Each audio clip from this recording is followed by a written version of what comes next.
자, 여러분 반갑습니다. 이투스 국어 방동진 선생님입니다. 화작이냐 엄매냐 그것이 문제로다. 여러분의 선택은 무엇입니까? 화작이신가요? 엄매이신가요? 화작은 절 쉽고 엄매는 절 어려워 라고 생각하시나요? 자, 이번 2024학년도 수능 오답률 5위, 6위 화작입니다. 자, 2024학년도 수능 오답률 2위, 3위 엄매입니다. 자, 이만큼 어려워진 선택 과목 무엇을 선택할 것인가가 매우 중요하죠. 아직까지 고민하고 있다면 이 영상을 꼭 시청해 보시기 바랍니다. 가볼까요? 자, 정답률 35% 오매 깜짝 놀랐습니다. 합법과 작문이 정답률 35% 바로 45번 문제인데요. 도대체 왜 이게 많이 틀리는 문제일까? 도대체 무엇이 문제일까? 화작을 대하는 우리의 마음에는 어떤 문제가 있는 것인가? 라는 생각을 하셔야 됩니다. 자, 읽어보시면 제가 이렇게 해서 작문상황과 이리 바탕으로 학생이 작성한 초고이다. 무림에 답하시오 라고 나왔고요. 문제를 보니까요. 이렇게 나와 있습니다. 보기는 초고를 보완하기 위해 추가한 수집된 자료이다. 이렇게 나와 있어요. 아하, 이 문제에 대한 설계, 평가원의 설계가 어떤지 한번 가보도록 하겠습니다. 봤더니 작문 상황은 학교 신문 기고란에 기후변화의 대응과 관련된 글을 쓰려고 한대요.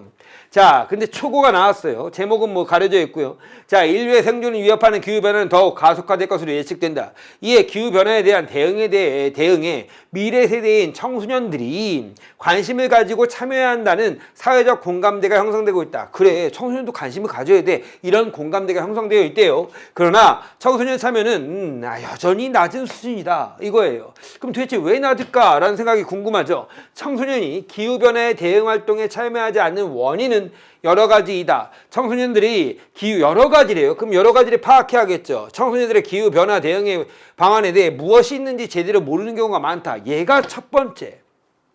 참여하지 않는 원인이에요. 무슨 말이냐면 대응 방안이 뭔지 몰라. 이게 뭐다? 첫 번째 원인이라는 거야. 자, 제대로 모르기 때문에 하고자 하는 의지가 있어도 참여하기가 어렵다 이거죠. 모른다가 원인 1번이야. 자, 두 번째 가볼게요. 반대로 방안을 알고 있어요. 방안을 알고 있는데도 참여하지 않는데요. 그건 뭘까요? 기후변화에 대응하는 것이 너무나 큰 과제라 자신의 실천은 효과가 없다고 생각하기 때문이다 이거죠. 이 두 가지 원인이 나왔습니다. 다시 가볼게요. 기후변화 대응 활동에 참여하지 않는 원인 몇 가지? 두 가지입니다. 1번 대응 방안을 몰라서, 2번 알면서도 내가 해봤자 소용없잖아 라고 생각하는 학생들이라는 거죠. 자, 문제 가봅시다. 봤더니 기후변화에 대응 활동에 관한 설문조사입니다. 참여하지 않는 이유가 나옵니다. 어떻게 읽었어야 될까요? 참여 기회가 없어서 이건 원인 안 나왔는데, 별로 관심이 없어서 이것도 원인이 안 나왔는데, 정보가 없어서 얘가 첫 번째 원인이네요. 맞죠? 참여한다고 달라질 것 같지 않아서 효과가 없을 것 같아. 이게 두 번째 원인이네요. 이렇게 읽었어야 된다는 거야. 이렇게 문제를 풀었어야 된다는 거죠. 선지 가볼까요? 1번 선지입니다. 기억의 일을 활용하여 청소년들의 대응 방안에 무관심하거나 관련 정보가 충분하지 않은 것. 자, 그럼 관련 정보가 충분하지 않는 것은 아까 원인 몇 번이었어? 원인 1번이었습니다. 뒤에 가볼까요? 방안을 실천하더라도 효과가 없을 거라고 믿는 것이다. 잠깐, 이거 지문의 원인 몇 번이었어? 원인 2번이었죠. 자, 생각하는 이유로 이 문단에 구체하나? No! 이 두 개와 이 두 개는 연결되지 않는구나. 답은 1번이다. 이렇게 문제가 풀렸어야 된다는 거예요. 이해 가셨습니까? 이게 답이 없으니까 1번을 놓치는 반면, 그러니까 왜 그랬냐, 도대체 학생들은 왜 틀렸냐라고 해버리면 이런 것밖에 안 돼요. 무슨 말이냐? 첫 번째, 지문을 대충 읽은 거야. 원인 파악 이런 거 안 한 거예요. 원인이 몇 개다 이런 거 체크하지 않은 거죠. 그렇죠? 오케이. 두 번째, 선지 읽을 때, 지문 여기를 읽을 때, 어떤 걸 읽을 때, 요 자료를 읽을 때 이런 식으로 연결 독해가 안 됐던 거죠. 자, 잘 보십시오. 화작 만만치 않습니다. 자, 정확하게 읽는 훈련을 하셔야 되는데 여러분 화작 인강 들으십니까? 거의 안 듣습니다. 화작은 혼자 하면 되지 이런 식으로 생각하는 거죠. 여러분 토론은 어떻게 읽죠? 토의는 어떻게 했습니까? 협상은 어떻게 읽나요? 이런 거와 같이 독해 원리가 명확하게 잡고 문제풀이 방법이 명확하게 되어야지만 이렇게 수능날 화작 때문에 울지 않는 거다 이거지. 자, 엄매리 가볼까요? 엄매 봅시다. 자, 히읗 마름의 용언의 활용 유형입니다. 자, 봤더니 히읗 마름, 어간의 마름이 히읗인 용언이야. 아하, 여기까지가 어간이구나. 노랏, 누럿, 어떻, 여기까지가 용언의 어간입니다. 아어로 시작한 어미입니다. 아어로 시작한 어미죠. 그렇죠? 오케이. 자, 그렇더니, 자, 여기서 봐봐. 그럼 첫 번째, 용언이라는 개념이 명확하게 잡혀 있어야 되고, 어간이라는 개념, 엄이라는 개념이 명확하게 잡혀 있어야겠죠. 이들의 활용의 규칙성이다. 규칙성이라는 것은 규칙활용, 불규칙활용, 요거네요. 자, 두 번째, 여기 규칙성이 첫 번째 기준. 두 번째는 모음조화의 기준이 있대요. 정의 여부나 활용의 줄여듦, 이게 세 번째 조건이 됩니다. 그러면 이 보면서 불규칙 활용이다. 여기 아가 아니까 잠깐 모음조화.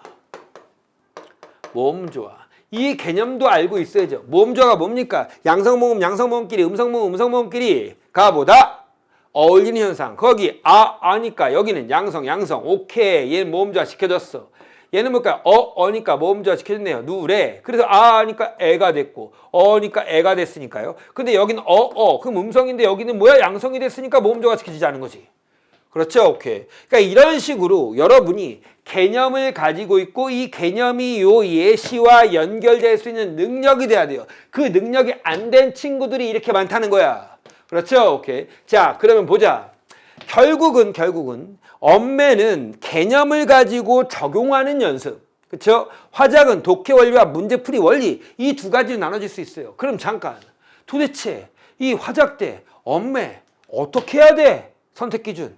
자, 이제부터 잘 들으십시오. 선택 기준 세 가지입니다. 첫 번째 기준입니다. 고민이 된다면 엄매할까 화작이 될까? 그럼 무조건 엄매하십시오. 그래서 왜요? 엄매에서 화작으로 넘어갈 수는 있어요. 6월까지 한번 해본 다음에 엄매가 너무 안 돼요. 화작하자 할 수 있죠. 하지만 화작에서 엄매로 넘어가기 너무 부담이 커. 왜냐하면 이 엄매 시간은 최소한 선생님의 개념 강의를 따진다면 16강이 됩니다. 16시간 정도 필요해. 하지만 화작의 시간은 몇 시간이면 되냐면 반이야. 8시간이면 끝나. 인강 듣는 거. 그렇죠? 오케이. 그렇다면 분명히 나는 시간이 좀 있다. 아직까지 시간이 있겠지. 겨울이니까. 자, 그럼 무조건 뭐 한다? 엄매하는 게 맞다라는 거야. 두 번째. 문법 개념 암기가 극도로 거부감을 느껴져. 나는 개념 암기 너무 싫어. 그러면 화작하세요. 괜찮습니다. 그렇죠? 세 번째, 상위권 대학을 원한다 라고 한다면 표준 점수에 분명히 차이가 있으니까 엄매로 하시는 게 맞다 이겁니다. 이 세 가지 기준, 요 기준만 갖고 선택하시면 될 것 같아요. 화작이든 엄매든 우리의 목표는 빠른 시간 안에 다 마치는 것이 목표가 되어야 합니다. 이 화작과 엄매 너무 고민만 많이 하지 마시고 빠르게 결정하셔서 빠르게 이번 겨울에 개념 강의 다 끝나고 기출을 통해서 적응 연습하고 하신다면 여러분의 선택 과목은 문제가 없을 것이다. 화작이냐 엄매냐 여러분의 선택은